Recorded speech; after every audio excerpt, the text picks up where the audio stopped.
everyone, welcome back to a Q&A. We're joined with Murray. Murray, a text with a lot of opinions. Yeah. And sometimes we just really have to know the answer, want to know the answer, but I really love the way in which you approached speaking out or towards many of the different opinions and knowing that this is a beautiful mystery that we put our trust in the Lord.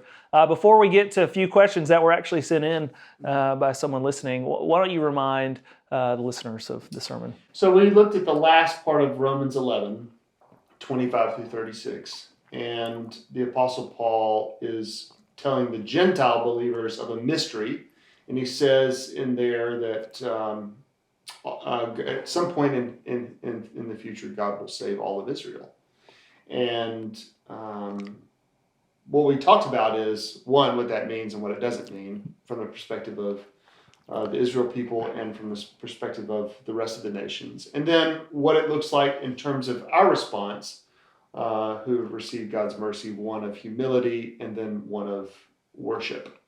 So we spent a lot of time kind of discerning what the text means, what Paul meant by the phrase all Israel. Mm-hmm. So one of the questions that someone submitted, and was kind of filling in their own notes, wanted to know really why there was an issue with the remnant of ethnic Israel not being included in part of that all Israel. There are three basic interpretations available to the text, so far as we understand them. The first one is that all Israel refers to spiritual Israel. It means Gentiles and Israel together. The reason we said that was problematic is because Paul has treated Gentile and Israel as two separate ethnicities throughout chapters 9 to 11, and in particular in the verse right preceding it. So it wouldn't make sense to switch to all of a sudden talk about spiritual Israel if he's just talked about ethnic Israel in verse 25. The second option is to think of Israel as a remnant. And the reason that's problematic is because Paul says, I don't want you to be unaware of this mystery. Well, remnant theology is not mysterious because God has been talking about him preserving him for himself a remnant since he called his people Israel. So it would be strange to adopt that viewpoint since remnant theology wouldn't be mysterious to the Jewish people and maybe even Gentile Christians. Yep. And so the last view we said that we're going to go with is that all Israel means ethnic Israel, in time, future, in time, Jewish people that God brings to himself. And so the second question that they kind of followed up with was, now does that mean the Jews kind of in this end time generation, or does it mean all Jews throughout all time? Well, I think the context helps us. Anytime that we wonder what does a text mean, we need to go back to the idea that context is king.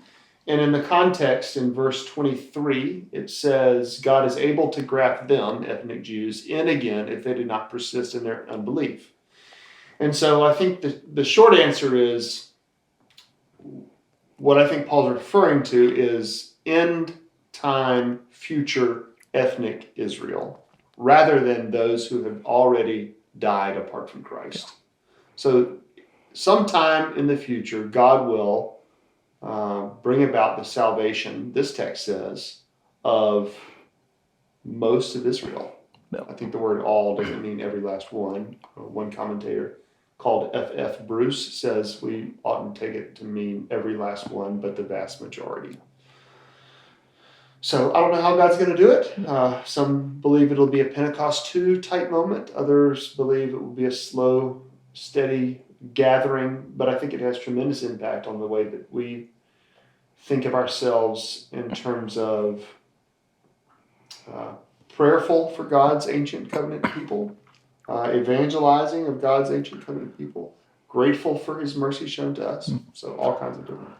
You know, I take the encouragement of sometimes we can pray for people in our lives and we're like, you know what, they're just not going to, we kind of give up on them. Like, I prayed for you for 10 years. Yeah. And if it couldn't happen in 10 years, then it can't happen. And that's just such a a misguided view of God's love and His covenant. And you think about how that's applied to the Jews, right? You could be like, oh, well, they had their chance or they've had their time, but it's like God doesn't work like in our timeline. And so just the encouragement that we're to never give up praying for people and seeking out their salvation is encouraging. Yeah. Well, and that view in particular is a very self-centered view of salvation, because we say to our kids, just things like, I'm going to give you one more chance. Mm-hmm. And if you don't obey by one more chance, so it's in our power to hold or withhold. Yep. And so we say the same about salvation. Well, I've been praying for them for 10 years, and at this stage, as if somehow it's within our power to bring them to faith in Christ. When in reality, faithfulness for us means to be straightforward in what God has called for today, right? Yep. Yeah, absolutely. Rather than predetermined of the outcomes. Yep. Well, thank you for your faithfulness and hard work and really trying to uncover what Paul's communicating there. And so, as always, thank you for listening. Thank you for sending in those questions. We would love to hear from you on a topic you hear on Sunday morning or just something in general that you would love to discuss here. And as always, thank you for your support of Cahaba Park.